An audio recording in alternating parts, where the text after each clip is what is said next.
Bonjour mesdames et messieurs, bienvenue sur notre journal télévisé Champs-Rousse News TV. Aujourd'hui, nous irons voir la cour de l'école élémentaire Champs-Rousse qui a été végétalisée il y a un an. Nous irons à la rencontre de la directrice de cette école pour nous expliquer ce projet. Puis nous retrouverons la classe de CM1-CM2 qui travaille avec des outils de mesure d'énergie dans le cadre des défis des écoles à énergie positive. Nous irons à la rencontre de Monsieur Jacques Climatique, expert du réchauffement climatique. Il a étudié pendant 5 ans la température mondiale des 50 dernières années.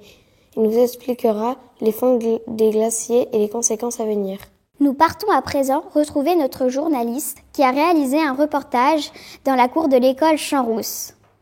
Nous sommes dans la cour de l'école Champs-Rousse dans laquelle nous pouvons voir des jeux, des arbres, de la verdure, une cabane, un planétarium et un terrain de sport. Bonjour madame la directrice, pouvez-vous nous présenter votre nouvelle cour? Avec plaisir. L'ancienne cour était très bétonnée par rapport à la nouvelle. L'été, il faisait trop chaud. Le sol était brûlant.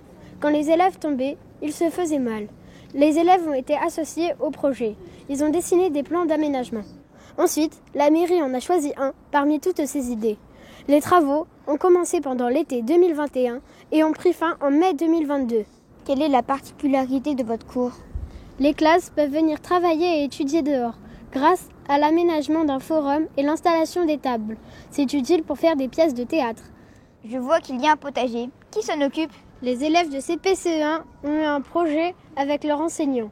Ils plantent des bulbes, des fleurs, des fraises, des légumes et des plantes aromatiques. Ils sont aussi responsables de l'arrosage. Pour favoriser les animaux utiles pour le jardin, nous avons installé un abri à hérissons et un hôtel à insectes. Pouvez-vous nous dire à quoi servent ces bacs? À mettre le compost dedans. Le compost arrive de la cantine, épluchures, fruits ou des maisons. On leur prête un seau marron qu'ils rapportent chez eux et la ramènent plein à l'école. Ce compost est étalé dans le potager et autour des arbres. Cette cour est fantastique. Quelle chance sont les élèves de cette école. Merci Gentil pour ce super reportage. C'est vrai qu'elle a l'air beaucoup plus agréable que l'ancienne. Cet hiver, chacun se pose la question des économies d'énergie. Mais quelles sont les consommations? Nous sommes allés à la rencontre de la classe de CM1-CM2 qui a mesuré les consommations d'énergie de l'école élémentaire Champs-Rousse. La métropole de Grenoble a décidé de lancer un programme éducatif dans les écoles pour limiter l'impact de la pollution. Des professionnels et des outils de mesure circulent dans les 30 classes qui participent au défi. Nous retrouvons Maïté Lévisé dans la classe de CM1-CM2. Nous sommes dans une classe de CM1-CM2 de l'école Champs-Rousse. Les élèves vont nous présenter des outils de mesure d'énergie de leur classe. Peux-tu nous expliquer ce que tu fais? Je mesure l'énergie de l'ordinateur, c'est-à-dire combien d'électricité il consomme pour fonctionner. Alors, combien consomme-t-il?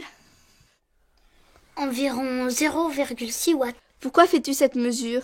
Pour comparer la consommation de différents appareils et se rendre compte de l'énergie nécessaire. Merci Léonie. Je vais aller voir un autre élève qui manipule un autre appareil. Comment on utilise cet appareil? On enlève le cache, on le pose là, on veut mesurer la lumière. Par exemple ici, il y a 637 lux. On a appris que la lumière idéale pour lire et écrire est de 300 lux sur le bureau. Comme ça, on sait s'il faut allumer la lumière de la classe. C'est vrai que dans les classes, on a tendance à allumer chaque fois la lumière électrique sans penser si la lumière naturelle est suffisante. Je vais interroger cet autre élève.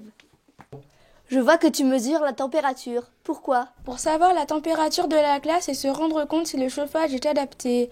On mesure aussi la température à l'extérieur pour comparer entre les saisons et les moments de la journée. Suite à vos mesures, avez-vous changé des habitudes dans la classe? On fait plus attention à éteindre les lumières aux récréations et le soir. S'il y a assez de soleil, on n'allume pas les lumières pour travailler. On utilise le vidéoprojecteur que quand c'est nécessaire. On veille à ce que le chauffage soit réglé sur 3. Et on aère la classe aux récréations pour renouveler l'air. À l'école, on est aussi concerné par la consommation d'énergie et les élèves seront de futurs éco-citoyens.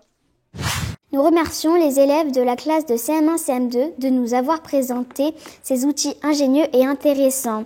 Ils ont pris de bonnes habitudes, comme quoi la connaissance permet d'agir différemment. Nous recevrons à présent Monsieur Jacques Climatique, expert du réchauffement climatique. Monsieur, pouvez-vous nous dire la température actuelle de la Terre ? La température moyenne actuelle est de 15 degrés. Pensez-vous que le réchauffement aura des conséquences sur nos vies ? D'après les experts, les glaciers fondent à une vitesse effrayante. Il faut savoir que les glaciers sont notre réserve d'eau douce. Donc s'ils fondent complètement, on aura un problème d'eau et de sécheresse. Pensez-vous que nous serons en alerte rouge cet été concernant le manque d'eau ? S'il ne pleut pas, dans 3 semaines, nous serons en effet en alerte.